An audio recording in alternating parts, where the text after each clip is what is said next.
Someone is in bed all day long and makes the whole house gloomy. It's really annoying because she can't even take care of herself. I wonder how long she's going to stay here, sleeping all the time. Every time they see my face, my mother-in-law and sister-in-law complain. It's true. It's the same whether Tom has a wife who doesn't do anything or not. What's the point of him having a wife if she doesn't do anything? My father-in-law also joins in and says, I'm Jane Brown, 32 years old. We have been married for 5 years. My father died because of an illness when I was in high school, and my mother died soon after I got married. I have loved drawing since I was a child, and my dream was to become a picture book artist. After graduating from high school, I went to design school and got a job at a small design office as an illustrator. My husband worked for an advertising company, and we met when he came to our office asking me to illustrate a character for an ad. After 2 years of dating, we got married. My sister-in-law also lived with my in-laws, but we decided to stay with them after we got married. When we got married, I became a freelancer and they allowed me to work from home. I wanted to be a good wife and did my best at housework. It was easy to do because my mother-in-law didn't seem to like housework very much and told me that I could do whatever I wanted. My sister-in-law was also indifferent to housework and then went out for drinks and dinners with her colleagues and friends every day. So we rarely had meals together, but we lived together without any problem. However, 3 years ago, I fell down a flight of stairs at a train station and was seriously injured. My life changed drastically. I suffered a spinal injury that left me with a severe disability, paralysis of the lower half of my body. It was quite a shock at first, but 3 years have passed and I am gradually getting used to this kind of life. My in-laws cared for me when I was injured, but they didn't expect that I would be unable to stand on my own legs for the rest of my life. And as 3 years passed, many things changed. In the midst of all of this, my sister-in-law got married 2 years ago and left home. Now I won't have to see Jane anymore. I could clearly sense that my in-laws are annoyed with me, who is now almost bedridden. I could not refute my parents-in-law, as I can understand that it would be a burden to have a bedridden person in the house. Since my in-laws' house is old, there's no space for a wheelchair to pass through. And I, who cannot move without a wheelchair, has to stay in bed. However, I had been working from home before the accident, so I am able to continue doing so. I consider it a blessing that my upper body is not paralyzed and I am able to work. I'm now taken care of by a helper and a housekeeper who takes care of me on a daily basis. If I had lived alone, a helper would be able to help me with the cleaning and laundry.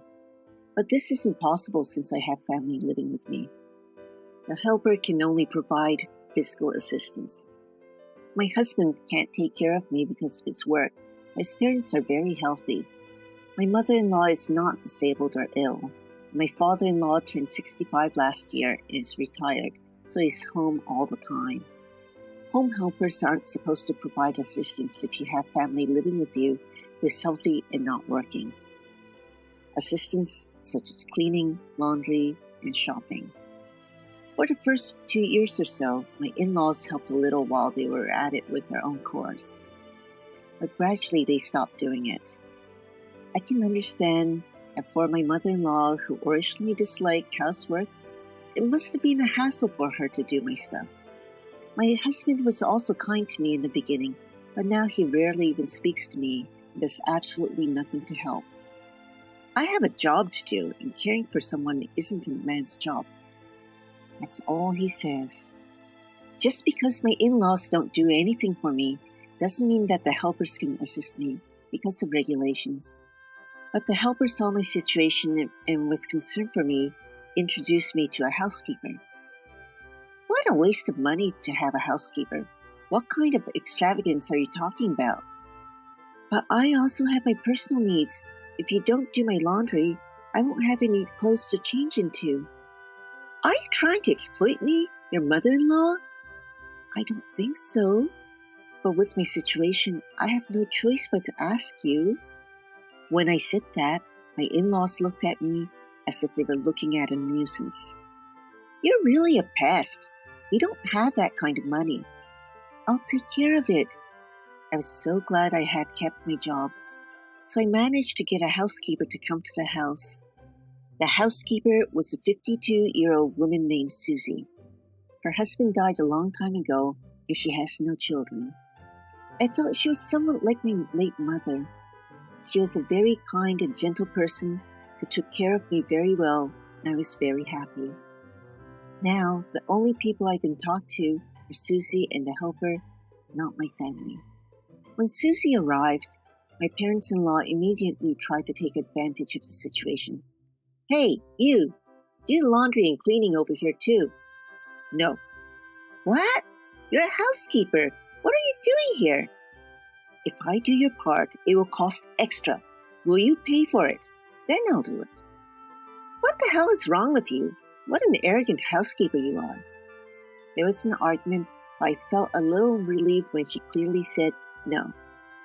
One day, after about a year of living like that, my sister-in-law came back divorced. She said it was because her husband cheated on her. He was an idiot, so he must have been seduced by a woman. He was a nagging pain. My brother-in-law worked for a large company and seemed to be a faithful businessman. He didn't seem like the type of man who would cheat on his wife. I thought it was strange, but I didn't want to make trouble, so I didn't say anything. Mia said the same thing as my parents-in-law, but Susie refused firmly. Susie didn't have a good opinion of them since she's never heard them utter a single kind word to me. I declined. What? What are you doing here? To take care of Jane. Huh? What do you mean? She's a useless housekeeper just like Jane. It must be because she's not paying Susie enough. It doesn't really matter, she's only earning as a side job. She's a useless woman who can't even take care of herself. That's why I have no choice but to ask the housekeeper for help. Mia, Kelly, you both can take care of yourselves, so you don't need help, do you? My parents-in-law's sarcasm doubled when Mia came home. A bedridden wife is nothing but a hindrance. Mia has come back and you only make our house cramped. We need only Mia. You're well off, aren't you? You live on your bed drawing silly doodles. Even when I was working, my sister-in-law would go out of her way to come to my room to sarcastically criticize me. I was fed up with constant sarcasm, so I talked to my husband about it. Hey, tell your mother-in-law and Mia to be a little more careful with their words. I'm hurt too. But it's the truth. What do you mean, the truth? You can't even do your own housework. All you do is sleep on the bed all day. I'm not just sleeping, I'm working. You're working in bed. It's an easy job. You don't have to commute like I do. That's true, but I'm trying my best to be useful to everyone. My family isn't happy with you because you can't take care of the house despite you are my wife. It's no wonder they think you're useless. Do you really think so? Well, don't get so sensitive. Just deal with it. You can't survive if you have to worry about every little thing. My husband wasn't very supportive at all. It's not that I don't feel inconvenience with my body, but it's just so frustrating to know that he doesn't care about me at all. I constantly wish that I could walk or move as before. I wish that at least my husband could be sympathetic and understand how painful and sad I am. Am I selfish and asking too much to feel that way? When I think of that, even though I try not to cry, tears flow. I was in an accident, I got this body, and yet I'm trying to look forward and do my best, and I will not lose because of this. I have been trying to push myself, thinking that there are many other people in the world who are suffering more than me. I feel sad that I don't have my parents to rely on at a time like this. But I also think that it's good because they don't need to see what I'm going through. But when I think that there's no one in this house to stand by me anymore, I feel more and more miserable. I don't have a home to go back to. I wondered if I could at least leave this house with my husband. While I was thinking about that, he threw even more shocking words at me. For a moment, I was happy that he was thinking about me. But the next words threw me into hell. I knew they were right. What do you mean? I think they'll be better off with a younger, healthy wife than you. What? I want to have an heir, after all. But with you, I'm not ready. I don't know. It's just impossible. I felt as if someone had clubbed me in the head. I couldn't believe that my husband would say such a thing to me. I realized that I could no longer expect anything from him. Tom said a lot of things after that, but I couldn't hear anything. The only thing I understood was that he wanted to divorce me. You're useless, like a piece of trash. You may be paying for a housekeeper, but you don't make much money anyway, so you won't have anything left after paying the housekeeper's bill. You're just a burden to us. You're a parasite that hangs around our house. Right, even helpers don't come for free. Parasites that spend money for helpers, get out. I felt that there was no point in staying here any longer after being told such things by both my husband and in-laws. I thought to myself, I don't have a home to go back to. I just have to find a new place to live.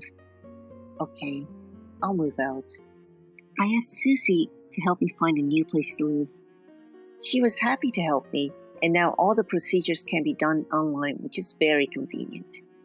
After all the paperwork was done, I gave Tom the divorce papers. Good! You finally made up your mind. But don't hate me. Hate yourself for having such a body. Fine. But are you sure that you're okay with me leaving? Of course it's fine. I'll find someone more suitable for me. Everybody says I'll find a better wife. Will you be able to make a living? Don't worry about that. Dad's retirement money is still there, and Mia says she got plenty of compensation for the affair. We won't have to worry about money for a while, so I don't need to depend on you anymore. Oh, sure. Then do what you like. I thought Tom seemed to be blind to reality. I moved out without saying anything. And there were some positive things as well. Living alone, a helper could support me with my daily life. They can help with things like cleaning, the laundry, and shopping. I felt really grateful. But I continued to have Susie coming by as before. In fact, she was a businesswoman who worked hard at a major company before she got married, and she's really digitally savvy. But being a large corporation, it was an extremely competitive place, and she just got sick of it and quit when she got married. That was 20 years ago. Susie laughed when she said that. But I wondered if the reason she was able to stand up to my ex-in-laws came from her experience. So now, she is no longer my housekeeper, but is managing my business. She is happy to do it and is a lifesaver. Besides, the new place I moved to is a barrier-free apartment that is wheelchair accessible, so I can move around by myself. The kitchen is spacious enough for me to cook. Just when I was beginning to think that I was finally getting used to my new life, my ex-mother-in-law started to call me a lot. But there was nothing more to talk about, so I decided to ignore the calls. Partly because Susie's support was great, and partly because I could focus on work without all the drama, my business was doing so much better and didn't have time to deal with my ex-mother-in-law. A year passed. I still hear from Mia, though not as often as before. My life was established, so I decided it was time to settle things for once. And I picked up the phone. Hello? Finally, you answered. Why haven't you ever answered the phone? I was worried that something had happened. She suddenly spoke to me in a sweet voice. She had never said anything like that when I lived there. I suspected that she was probably in trouble and heard about me. I wondered what kind of life she had in the past year. I'm grateful for your concern, but I'm fine and doing well. You don't need to worry about me. Oh, well, that's good to hear. By the way, yes? Well, do you still want to live with us like before? Excuse me? You can't be happy living with a parasite, a piece of garbage. I've been thinking about it a lot. It wasn't right to leave you, a physically disabled person, alone. We'll take good care of you so you won't have to worry anymore. I'm doing great. Since I'm on my own, my helper can support me with my chores. They do my cleaning, laundry, and shopping.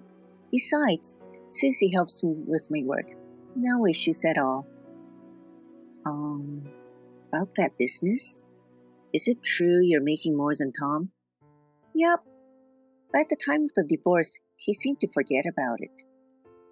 He said that you're earning close to $15,000 every month. My income was covering their living expenses. At the beginning, after that accident, they were helping me. At the same time, Tom's company wasn't doing well and his pay was cut. But fortunately, my income had been increasing. So I offered to help. At first, he was saying things like, sorry. We didn't tell his parents anything, since he said they were worried if they found out that his salary dropped. But after 3 years, he seemed to forget that I was paying for most things. I thought he should put aside his own salary when we divorced, but I didn't dare mention it. I also knew that the cause of Mia's divorce was not because of her husband cheating, but because of her. He had contacted me. He also told me that Mia stole his money. Mia said that she received the money as alimony. He said that he will take back exactly what she took, and he will in turn charge her for compensation. I decided to get divorced before my in-laws learned the truth. When I confronted Kelly about it, she was absolutely mortified. Tom fell in love with a girl from a hostess bar and owed a bit of money. Oh, so that's why he wanted a divorce, so he can leech off her earnings? He can't count on something like that. First of all, they weren't in a relationship. He was just another customer. I know. Did you know? Yep, all of it. Why didn't you tell me? Did you also know that Tom's company was in danger? Yes. How dare you not tell me when you knew? According to Kelly, Mia eloped with her unfaithful boyfriend. But he dumped her and came back crying with even more debts. Tom's company went bankrupt 6 months ago and now is searching for a job. But he can't seem to find one that he thinks is suitable for him, and now just unemployed. He has lost all confidence in himself and has become a recluse. Because the kids are living with us, they completely used up Dad's retirement fund. There's only debts to pay. Really? So if you come back, everything will be all right. I don't get it. I really didn't understand what she meant by everything will be all right. I couldn't understand the nerve of someone who kicked me out like the way they did and now saying something like this. I also wondered how it's possible to change so much in 1 year. It was sooner than I expected. Tom probably had no clue that his company would actually go bankrupt. It was something that Tom, who was so careless, would have done. Kelly tearfully said that if she had known, she would not have let us get divorced, but it was much too late for that. In the end, all she is saying is that it's all about the money. The only important thing for her is herself. Mia says she doesn't feel like working right now, so she's become a couch potato and gaining weight. Oh, we sold the house to pay off the kids' debts. The house was old and worthless, so they were deducted the cost of clearing the land, and the location was bad, so they didn't get much money for it. Now the family of 4 adults are living in a cheap apartment with only 1 room and forced to live a hard life. Kelly cried on the phone, saying that they were forced to work part-time from morning to night and were so exhausted. It's all your fault, since you didn't answer my calls. Only if I was able to reach you before we sold the house. What do you mean? If you had known we were selling the house, you would have helped us, wouldn't you? You lived in that house too, so you must have some attachment to it, right? Not at all. Huh? It stunned me to think just how self-centered she was. I was really glad I didn't answer the phone. Well, even if I had answered, there's no way I would have gone along with such a story. Oh, so both Tom and Mia are being parasites to you? Mother? No. Kelly? So please, come back. You're the only one we can count on. Nope. I'm not family. Don't rely on me. Don't say that. We're sorry for what we done. I apologize. Oh, I couldn't grasp how she could say this. I started to get a headache. I decided it was time to give them an ultimatum and call it a day. I declined. But the reason I picked up your call today is because I had something I want to let you know. What is it? I'm going to sue all of you. What? Why should we pay? Besides, it's not like he cheated on you. He wasn't even with the girl from the hostess bar. It's not for cheating. It's for the mental anguish caused by the verbal abuse I received from all of you. Huh? I told her that I recorded and videotaped all the abusive language from them.